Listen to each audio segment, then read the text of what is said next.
celebration. But as promised, first we're going to focus on Volkswagen's upscale car company, Audi. And they've been having quite a couple of years, what with the public's love affair with the 5000 series and the competition-proved engineering leadership of the Quattro coupes and sedans. Sales have more than doubled since 1983. And last year they were up to 70,000 units. Now Audi's sights have been set on a nice round figure of 100,000 U.S.-bound Audis each year. So they're starting off with a modest rework of their entry-level sedans. This front-drive 4000S and the four-wheel drive 4000S Quattro, an attempt to bring the appearance of Audi's art of engineering refreshingly up to date. True to German form, Audi hasn't done anything revolutionary here. They've taken the evolutionary route on revamping the subcompact 4000, so changes are mostly limited to exterior and interior fittings. Gone are the sharp-edged fenders of last year's cars. Now we get more rounded sheet metal, stem to stern. Bumpers are now fully integrated with body-colored aprons, and that eliminates last year's stuck-on look. What they're trying to do is to bring the style of the 4000 closer to the upmarket 5000. In fact, the 4000 now sports aero headlights, which you can't get on its bigger brothers. Audi's also added just a bit of chrome, as if they're trying to say that real cars don't have to be trimmed only in black.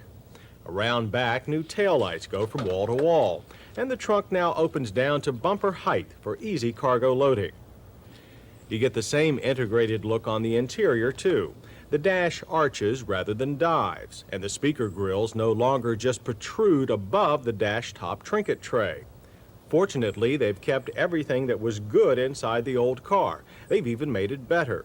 The hooded analog gauges are still clear, but now there's aircraft-like red lighting to lessen eye strain. The 4000S Quattro includes two harder-to-read digital indicators for voltage and oil temperature, and they're located down on the lower center dash.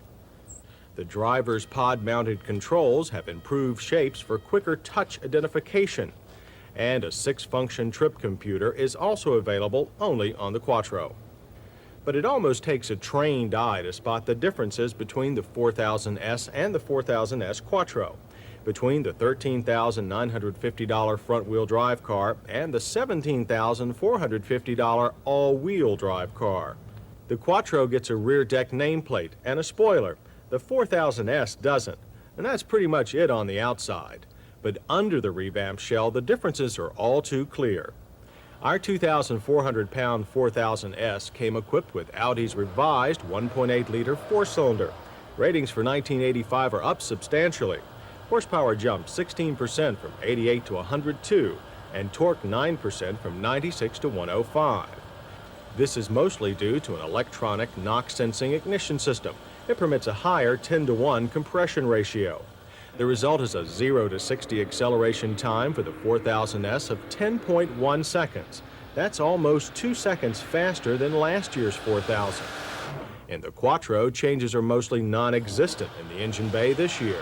Now that's not bad, since the unusual 2.2-liter inline 5-cylinder produces a hearty 115 horsepower and 126 pounds of torque.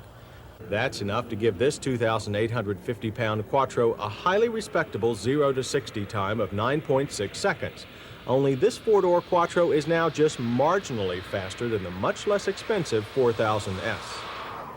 Of course, the main difference between the two cars is in the full-time four-wheel drive system of the 4000S Quattro. This is not for off-road wheeling. The aim is to distribute power to each wheel to cope with various on-road conditions and driving styles. With the Audi system, power is delivered through 3 differentials.